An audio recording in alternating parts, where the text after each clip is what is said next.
Welcome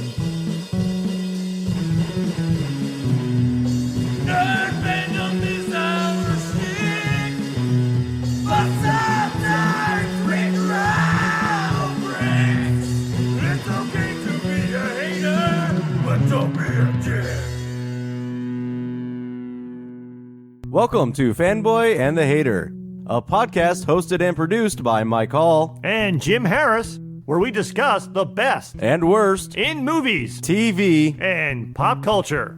Edited by Jim Harris. And music by Mike Hall.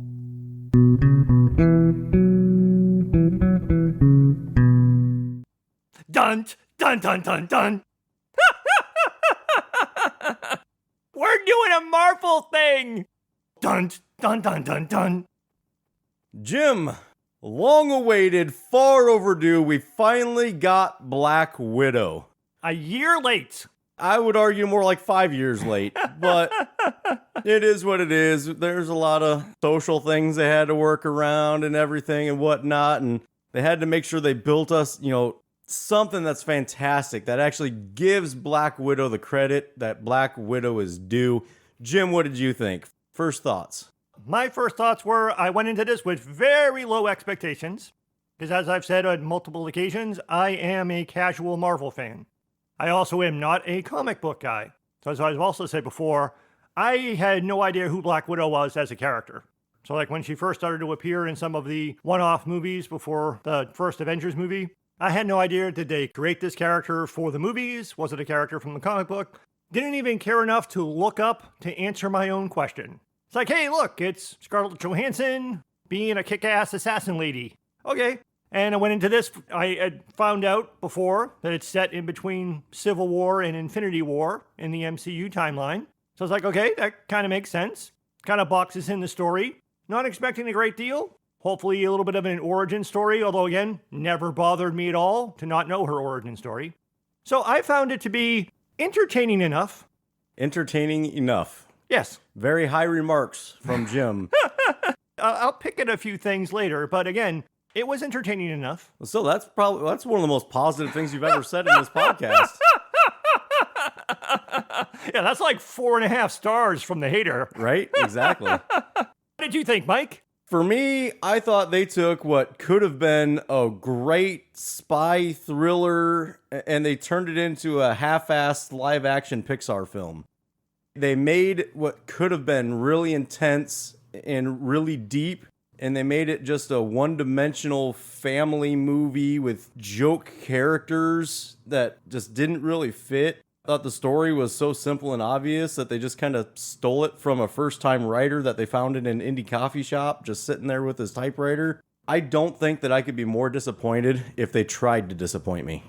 So, in your scenario, indie writers actually use typewriters. Yeah, because, it's ironic.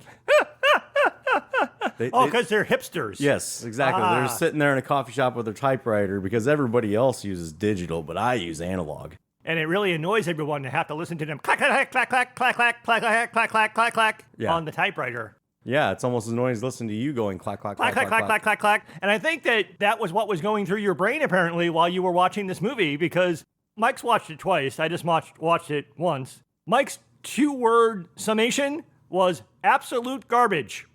Yep. I really hoped that the second go-around would be easier for me and I would find ways to enjoy it more. Nope. This almost seems like the opposite of what we usually are. Usually you tell me, hey, just turn off your brain, sit back and enjoy it. And that's what I did. There were a few things that popped out at me as a little annoying, but for the most part, I was like, I'll just go with it. It's enjoyable enough, entertaining enough. Again, wasn't expecting anything spectacular. Yeah, and I wouldn't say I had high hopes, even really. I had no expectations. I never watched the trailers. I knew bits and pieces because it's hard to avoid. Like, I knew Taskmaster was going to be there, which honestly, Taskmaster is one of my favorite villains. Really? Yeah. The actual comic book character of Taskmaster is so well thought out and so well utilized in so many different ways. I'm like, this is brilliant. They could bring this awesome character in and keep reusing the character in various ways. And the character didn't even trip and faceplant. They forced it face first into a puddle of mud. I mean, the fight scenes looked cool with the character, but the character itself, it's like, okay, so they basically made it a living android. There's nothing there. So, again, I'm not a comic book guy, so I know nothing. Like I said, I know nothing about Black Widow. I knew nothing about Taskmaster other than that it was a character. Yeah. And I heard someone say, oh, that thing you saw, that's Taskmaster. I was like, oh, okay. So what is it like in the comics? It's completely different? Yeah, in the comics, obviously, I mean, it's a man, but that's, okay, they changed that, whatever. Spoilers, by the way. Spoilers. Spoilers, Taskmaster does not have a penis. Squealing tires. Dead stop.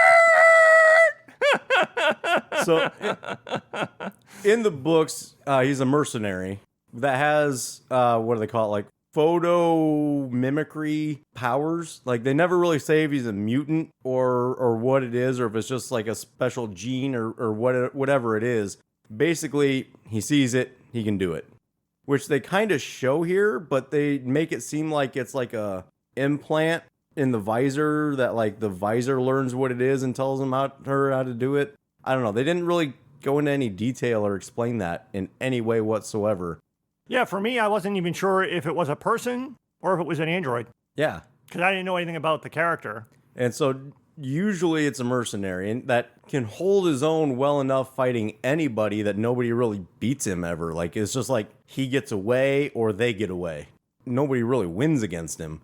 And a lot of times he's actually used not just for like infiltration and stuff, but actually a lot of times they actually use him to train their people. So like if somebody's building an army or something like that, they'll use this guy that knows how to fight in every style, use them to train the troops and what to do and strategy and how to fight and stuff like that. So like I said, it's a very versatile character, and here they use it as robotic villain A. Doesn't get a lot of screen time, doesn't get any kind of character development, doesn't get shit. Like I said, one-dimensional characters. Pretty much everything about this is one-dimensional. Even Black Widow doesn't even get any character development, really. Not really. I mean, you get a bit of a backstory. I mean, we've never really seen in the movies anything Except about... we do. In like in flashbacks and stuff, we kind of get a little bit of, okay, there's a red room, she was trained from a child, can't have kids. This movie didn't do anything to expand on that. Right, that was what, Age of Ultron was when we got the Red Room flashback? Yeah. When everybody got enchanted by the Scarlet Witch? Yeah, but there was some conversations here and there, too. Okay. Yeah, it was mostly, we saw other dimensions of the character's past in the sense that she had a fake family, and through her quote-unquote sister, we got some insight into more of the Red Room and her quote-unquote mother and her quote-unquote father. But yeah, that was more information. I don't know if it added a dimension, but it was more information than what I at least knew about the character. But yeah, I mean, it didn't really, I wasn't expecting a bunch, but I learned more things about Black Widow than I had known before. But again, I'm a casual Marvel fan and I knew nothing about the character. Like what, though? That she had a pseudo family.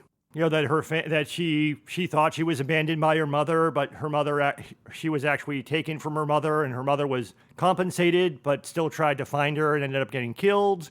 And that her sister wasn't really her sister, her father and her mother. So that whole sort of fake family that they had. I didn't know anything about that. I knew that she was, my only knowledge of the character was briefly that I guessed that she was some type of Russian agent that Hawkeye was sent to kill, but instead he recruited her into S.H.I.E.L.D. I think that's the only bits and pieces we got from the movies.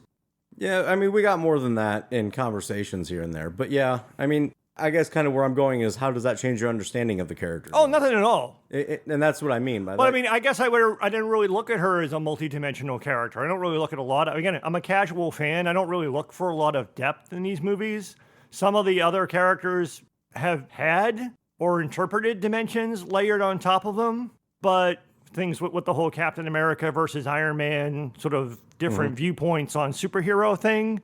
But I don't really see too many of the characters being very multi-dimensional. In general, I mean, the major characters maybe, but I consider Black Widow a secondary character.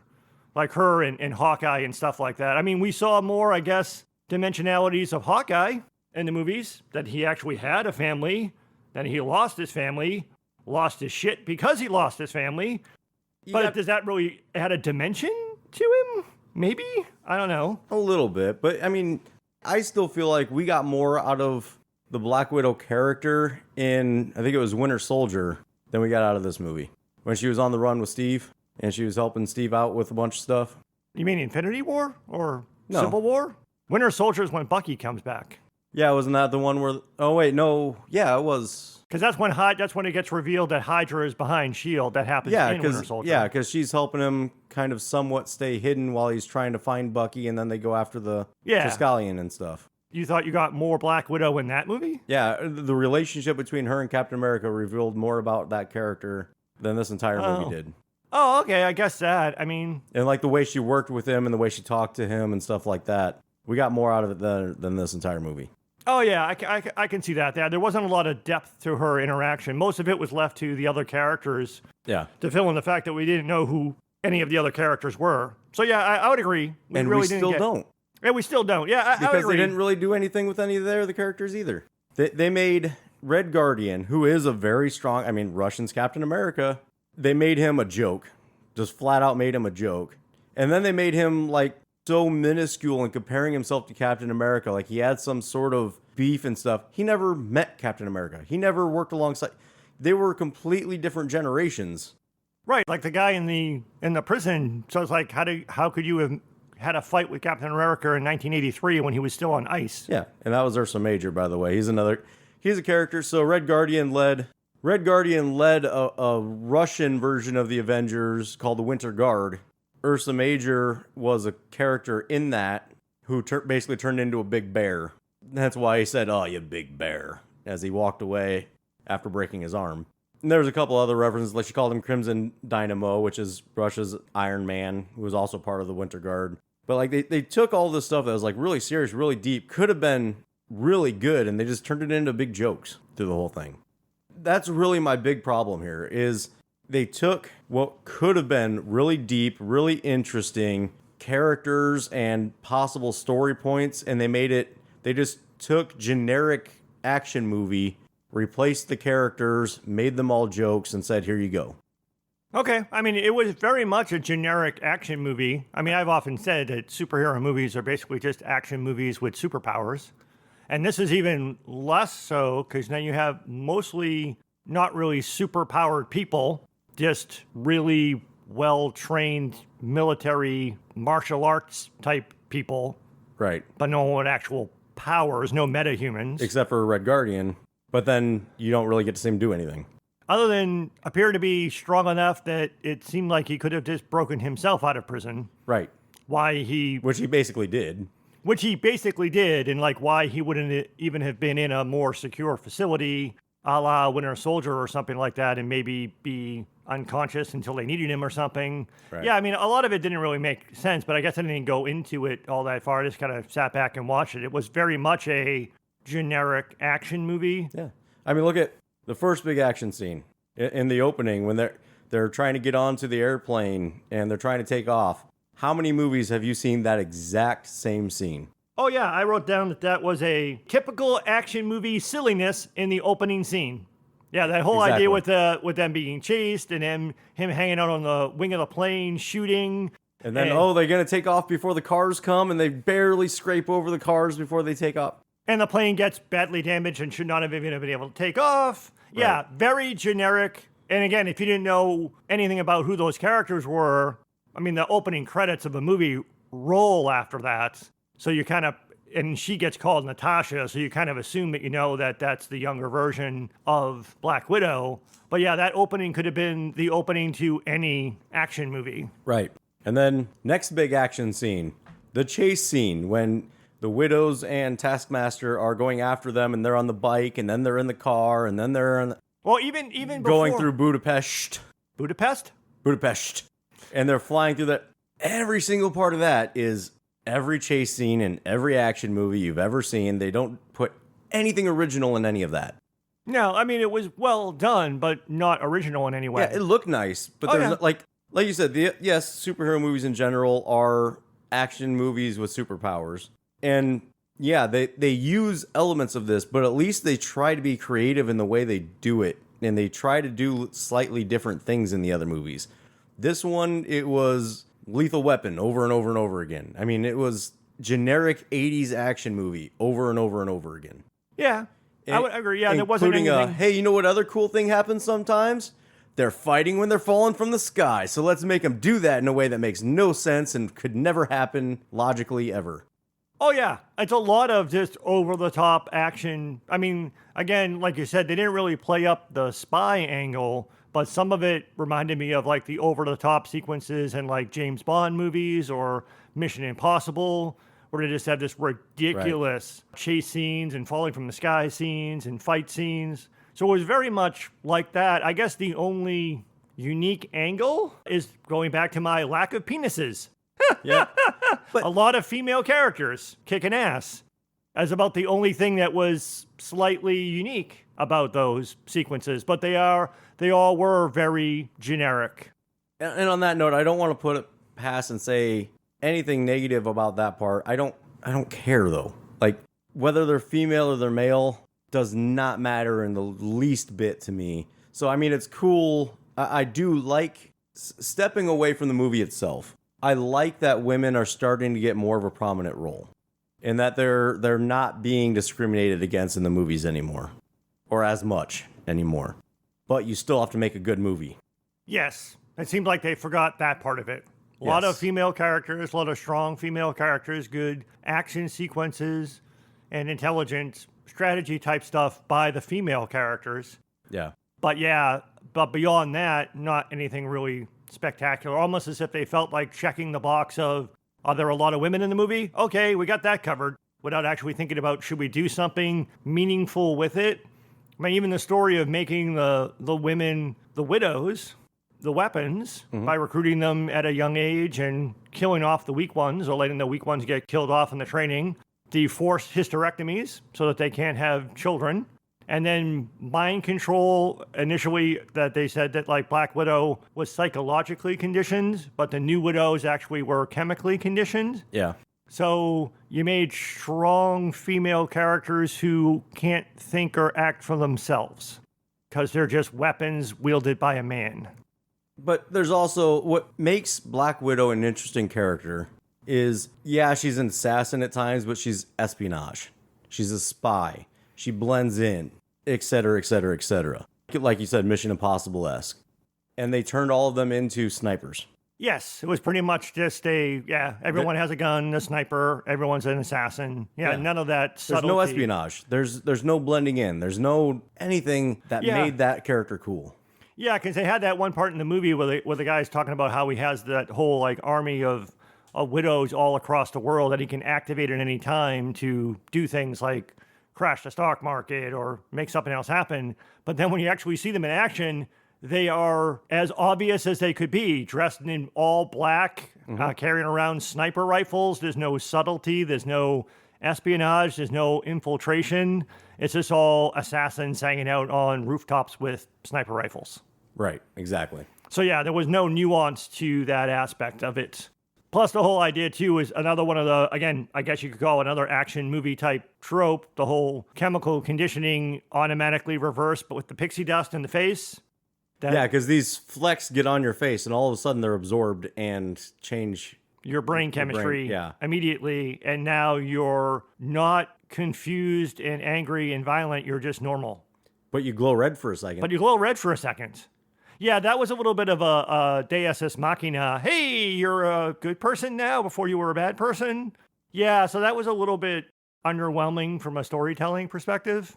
And almost like they didn't try. Yeah, it's true. I mean, the story, it does tie together, but it's not a very impressive story. No, it looks cool. It looks cool. It's entertaining. filmed well. It looks nice. That's it.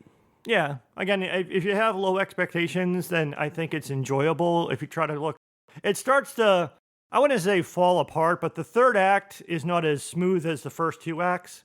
Things start to get starts to lag a little bit in terms of things take a little bit too long. You know where it's going, but it takes its time getting there anyway. It stumbles around a bit, plays up a couple of gags a little bit too often, going back to like harping on the Red Guardian being a joke thing. Right. Again, I don't know if that was the reverse sexism of let's make the guy the big dumb idiot and have him do big dumb idiot things. because all the other characters are women and they're smart. I don't know. And then If they're reversing roles, wouldn't he have been a little more eye candy, though? you would think so, yeah, because he definitely wasn't.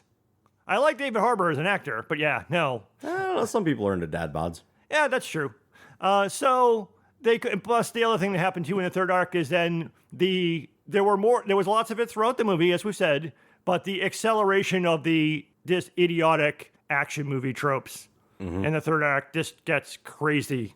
And it like the falling from the sky thing, let's attach this magical pixie dust to a grenade so it will explode and release it across the entire room so that you can dust all of the widows at once. But only the dust explodes out. The actual grenade doesn't do anything. Exactly. The grenade doesn't explode in a fireball that consumes the dust to make it not be effective. And of course, conveniently, they're all in the same room when it happens. That's also toward the end of the movie, we actually see that Taskmaster is actually a person. The daughter of the bad guy that Black Widow thinks she killed, but she didn't. And then in the penultimate battle, she just conveniently has an extra canister of pixie dust, and pixie dust is Taskmaster, and she's a good girl now. And just happens to know how to get the mask off. Yep, beep, beep, beep, beep, mask off, pixie dust in your face, fight's over. And the person that knows how to fight better than anybody on the planet, she just happens to be able to overwhelm them easily and well enough to be able to do that. Yes. In the most obvious move. And repeated one of her signature moves that they keep having Black Widow do. Right, exactly. You jump up on somebody's shoulders with her legs and then flip them over. Which is a joke they make the other widows do sometimes too. Yes. But I mean, I do like some of the other jokes too, like how her sister makes fun of her hero pose. yeah, she's a poser. She's a poser, and she just gets down on the ground, and then she flips her hair up like everyone's watching her. And then she even does it once, and she's like, "Oh, that was so gross." That was disgusting. So there was humor in it. Yeah. But there wasn't much to it action-wise. You want to talk a little bit about the characters, the actors? Yeah, I mean, I think as a whole, all of the actors did a really good job with what they were given. That's a fair statement, yes. It's just they weren't given anything good. Yeah. I probably, weirdly, Scarlett Johansson was probably given the least. Yeah. So she didn't really have much to do. Florence Pugh, pew, pew, pew, pew. I think that's how you pronounce her last name. I'm not sure. Maybe not with that inflection, but yeah. Yeah. I thought she did a pretty good job as Yelena, but she had some good lines. She had a couple of nice moments, but they gave her a little bit to work with, but not much. But I thought that I actually liked her character more than I liked Scarlett Johansson's character. Yeah, I think the only positive thing I really have to say about this movie, other than it looks nice, is that character was done well. It's a different character than all the other characters in the MCU, really. Different type of humor, which is finally very welcomed because it seems like everybody has exactly the same type of humor in all these movies. And she's hilarious in a very different way. Yeah, she has good deadpan humor. Yeah, I hope she is in more. I hope they keep going with that character. Is she from the comics or is she created? Yeah, she's from the comics. Okay. So she did a good job. I like her. Rachel Weisz did a good job of playing their quote-unquote mom. I joked earlier that basically at the beginning of the movie, they were the Americans. Yeah. They were from that TV show. They were basically pretending to be American citizens on a covert spy mission in Ohio to steal some top secret research from a SHIELD/Hydra lab. And then once they got that, they went back to Russia, and we found out that they were never actually a family at all. They were just pretending to be a family. So Rachel Weisz plays the mom. Yeah. I'm going to do my impression of her. Ready for it? Okay. I am the scientist robot. That's all you get from her. That's pretty much deadpan. Yeah, that's pretty much all she gets to be. Yeah, she does a little bit of mother-daughter stuff at the beginning of the movie. And then, yeah, she has a weird thing with the pigs. But yeah, she's the generic scientist person. But even that, the stuff that she does, again, it's the way the character was written, but it's so very robotic. Yes. And then we already mentioned David Harbour. He plays Red Guardian. Yeah. He was largely comic relief. Yeah. He was the Russian dude Thor. Yeah, that's probably a fairer way to describe him. And it was fun. And it brought a lot of comedic elements into it. If you don't know anything about the character or anything like that, I could see him as being as entertaining. But I barely know the character in the books. But I know from the little bit I know about that character, way more serious than that. And I know I've said it before that I've got to kind of step back and I pull the MCU characters are different from the comic book characters. But as I mentioned before in one of our other episodes, there is a core to the characters that they maintain. And they did not. They basically took Deadpool and put him in a Red Guardian costume. Fat pool. Fat Pool. Russian fat pool. I would agree with that. Yeah, there wasn't much to that. And I already ranted about Black Widow's character. Yeah, getting Scarlett Johansson didn't really get much to do. Yeah, like I said, the more that we talked it out, the more it is clear that it really got little to no character development at all. I don't know if they felt boxed in being in between Civil War and Infinity War because we kind of know what just happened before the movie and what's going to happen next. But you would have thought that they could have given us maybe some of her experience in the Red Room. Because her Red Room was different than her sister's Red Room. Right. So maybe we could have seen a little bit more of that. Maybe some other flashback sequences or something. But yeah, we got very little. It was almost like she was a supporting character in her own movie. Yeah. So I'm going to bounce back to story real quick here. Okay, go ahead. It really felt like they wrote this entire movie around trying to explain Budapest, which was an ongoing joke in the other movies. They tried to explain that in a roundabout way. Why not just show that? Why not start the movie with her in the Red Room and then go to Budapest? Yeah, because actually it was kind of a letdown because even in like the first Avengers movie, they had that line when Natasha and Clint are like, Natasha's like, this reminds me of Budapest. And Clint's like, you and I have very different memories of Budapest. But then we see what happened and it was pretty much lame. They just blew up a building. Well, but they talked about it a couple times where they explained that they blew up the building to kill him in order to go transfer the shield, and then they had to hide for 10 days, and they spent 2 days in that before, they explained Budapest. Why not just show it? That looked like it was going to be way more interesting of a movie than what we got. That could have been more interesting to see. They could actually use espionage and whatnot so they get the information to figure out where he is and use the elements that make Black Widow, use confrontation and show how the relationship built between Black Widow and Hawkeye. They could have actually done so much with the characters and the story to actually further everything else. Instead, they just use it as a throwaway explanation of Budapest to introduce Yolanda so that we can move on. They put zero effort into this movie, except for the CGI. CGI was good. Yeah, I would agree. And the only spy/espionage type thing was almost like a Mission Impossible ripoff. The fake. Yeah. Which they did with CGI. Like when they took their face off. Right. Which is what they did, which is, it's been done in other things too, but it's been overdone big time in the Mission Impossible movies. Right.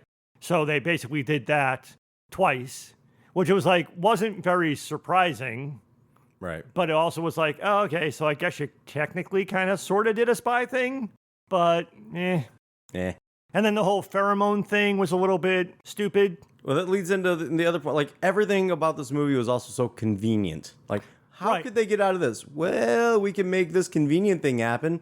Mm-hmm. Like, okay, she's in a remarkably shitty helicopter that's getting hit with a 50 caliber machine gun over and over and over again, but the windows don't break. Gets shot like right at her face on the window, bounces right off, goes through all the metal and but it's still flyable. Yeah, oh yeah. She's fine. It's bouncing all around her, but doesn't hit her. Doesn't hit a fuel line or anything like that. The helicopter's still perfectly functional. Yeah. And then when she opens up the door to shoot back at them, bullets hit to one side of her and then hit to the other side of her. Right. Conveniently not hitting her while she's standing there shooting. Yeah, a lot of very convenient stuff like that happens in the movie. So yeah, it is. I'm falling from the sky, but I can happen to land on this platform and brace myself so that I don't get hurt. Yeah, it's pretty much generic action movie stuff. Oh, in a car chase, I happen to crash land exactly where I want to be. Yes, exactly. Or the scene, or even the weird things like the helicopter was indestructible, but the plane, a guy hits the plane and the wing falls off, or the back part of the wing falls off. So the structural integrity of aerial vehicles in this movie was questionable. Everything about the movie was questionable.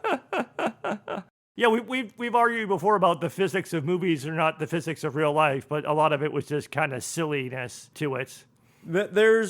You can do it in a more subtle way where it's like, okay, I can suspend some belief and say maybe. But this one is just absolutely like, it's slapstick. And it's one of those things like I didn't really think too much about it while I was watching it. I've only watched it once. You've seen it twice, so it's even worse for you having seen it twice in 24 hours.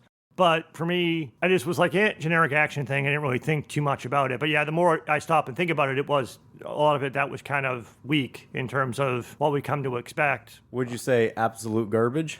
I don't know if I would say absolute garbage. I still think it's entertaining enough. But I mean, it's not, again, low expectations. I wasn't expecting this movie to be good.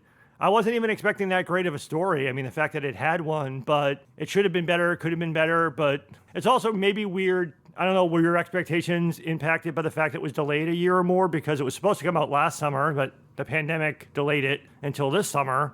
I don't know if it would have made it any better or worse because it's still the same movie, but again, I had no expectations. Yeah, no like I said, expectations. I didn't watch trailers. I knew nothing about what the story was going to be. I knew nothing about any of it. I just wanted them to do well for the character. And for you, that was a failure. Absolute failure, because they did nothing with the character. I see that. So we talked a little bit about the action and fighting, mostly that it was kind of generic and nothing really all that spectacular. Is there any aspect of it that you liked, or? Yeah, I mean, the fights themselves were cool to watch. Oh, yeah. They were fun to watch. And there are, honestly, there's movies that I watch just for the fight scenes, because I like fight scenes. I think the choreography and the way they use Taskmaster in the fighting and the way they bounce between different styles that they pulled from the other movies and stuff, they did that really well. That was awesome. Like I said, it looked cool. The fight scenes were cool. It was well choreographed. I mean, they overused it, but the Captain America-esque use of the shield. Yeah. But they showed he couldn't get it back. Yeah. They didn't have the power. And that's another thing. It's not a vibranium shield. It didn't bounce back. It just got stuck in stuff. Yeah. But in some ways, though, again, they made it him, whatever, stronger. Yeah, true. There, like, some cases it seemed like she had super strength, but then couldn't make it bounce back, couldn't make him do anything, was conveniently weak when they needed her to be weak, and conveniently strong when they needed her to be strong. Right. I don't mind when it's done subtly, but when it's done obviously, like they didn't even try to make it okay. And that's my issue. They didn't even try. Yeah, the more we talk about this, the more I think it wasn't a very good movie. But if you watched it a second time, I guarantee you'd be on my side. Probably. Although, again, just like most Marvel stuff, I don't really have any great desire to see that movie again. Yeah. Even if I had liked it more, it's like I'm not really... I like the Avengers movies. The team-up movies are probably the only Marvel movies that I've actively watched more than once, unless it was something for the podcast where it had been years since I had seen a particular movie. Like when we did our Thor episode, I did have to go back and watch some of the Thor standalone movies because I forgot exactly what happened in them. Mm-hmm. This I have no great desire to watch again because, yeah, there's not much to it story-wise. So, yeah, I mean, I do hope to see more of the characters, like Florence Pugh's character. There's an end credit scene, so we see where we think we're going to see her next is probably going to be an appearance in the Hawkeye series. Yeah. Would be my guess. And maybe she'll also, you had said that they might be hinting at the Dark Avengers storyline from the comics? Maybe. I mean, I guess so far we see this person, who we don't really know who she is yet, recruiting a Captain America and now recruiting a Black Widow. Okay. Which, if it keeps going, we keep getting alternate characters. I'm guessing they're going to go into a Dark Avengers versus Young Avengers.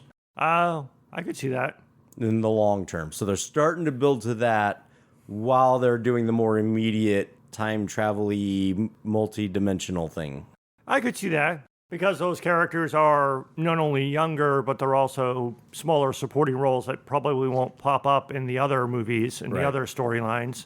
And we also know we have other things like the Hawkeye series and possibly the twins coming back from Young Avengers for Wanda's kids and stuff. So we know, and maybe Patriot, and we have Ant-Man's daughter. So yeah, Stature. Yeah, so we can see that coming as a possible Young Avengers, and then maybe the Dark Avengers will be their villains, and then that's a whole other branch. But obviously, we do have a lot of the multiverse, time travel, timey-wimey stuff happening as well, and maybe that's where the bigger characters, and then space, I guess, too. Yeah. So maybe those are the different branches of the Marvel, the MCU timelines that are happening going forward. So, and I mean, I am excited for where they may go with this. It's just this particular movie, it was a quarter what it could have been. Easily could have been. So you wanted more espionage? What would have made it a better Black Widow movie? If they actually utilized the character, it should have been an espionage spy thriller. Okay. Instead, we got generic action movie. And would you have liked to have seen more flashbacks to her actual past? Well, like I said, I think what they should have done, if they were actually going to make a movie and get out of it what they got out of it, it should have started with the Red Room, explained the Red Room, then showed Budapest, which the ending of the Budapest part would be killing the Red Room and recruiting her sister.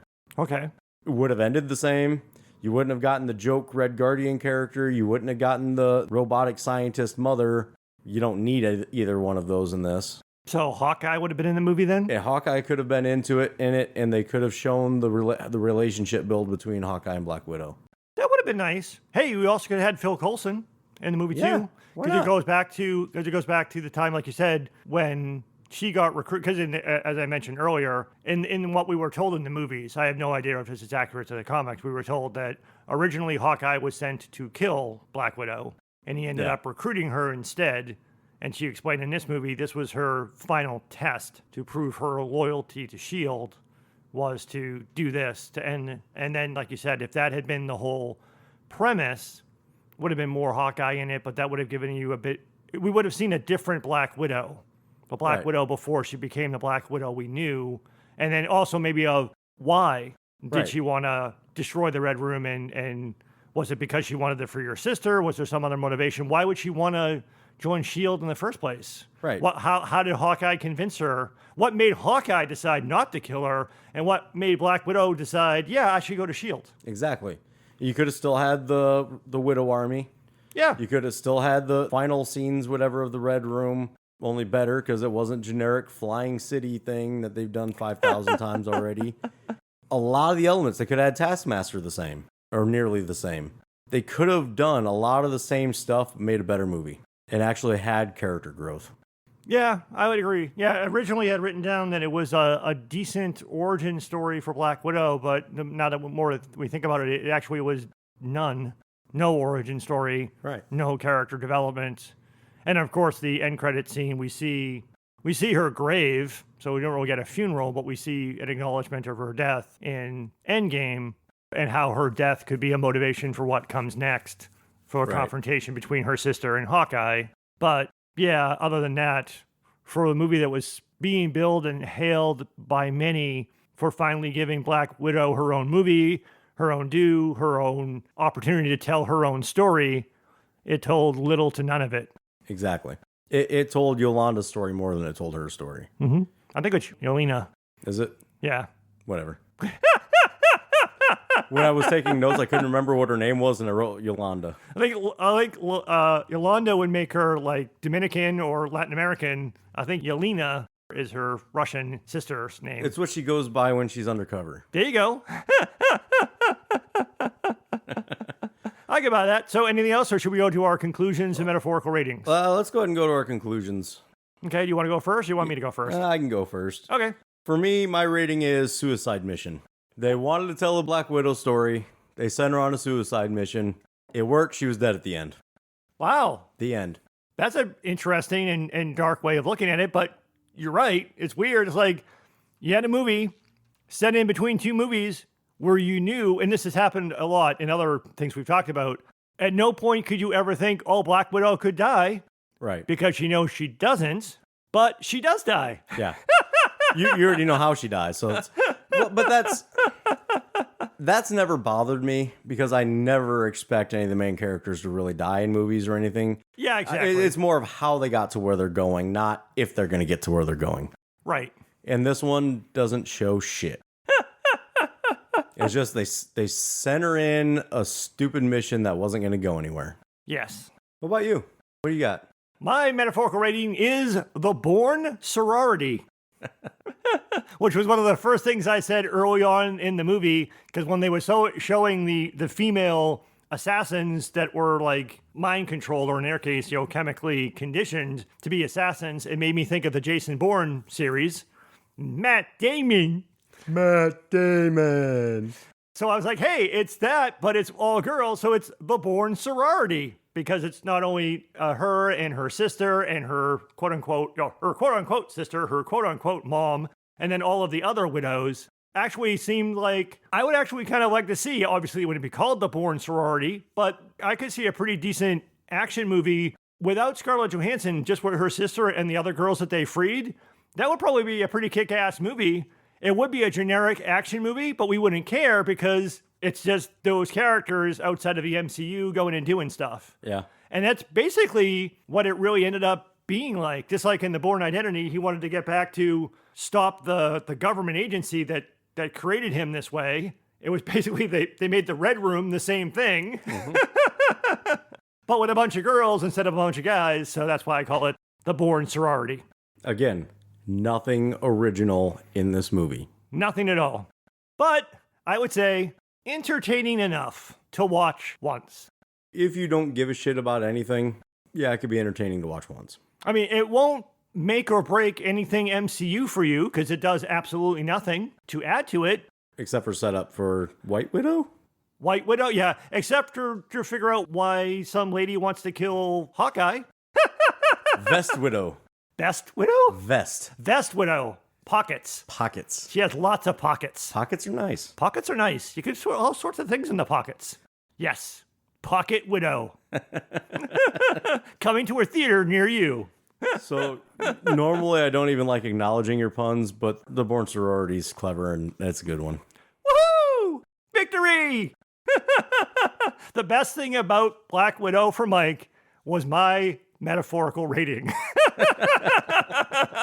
That's how much Mike did not like this movie. Roles reversed. Why do I feel all fanboy-y? It's so icky. It's so Yes. icky.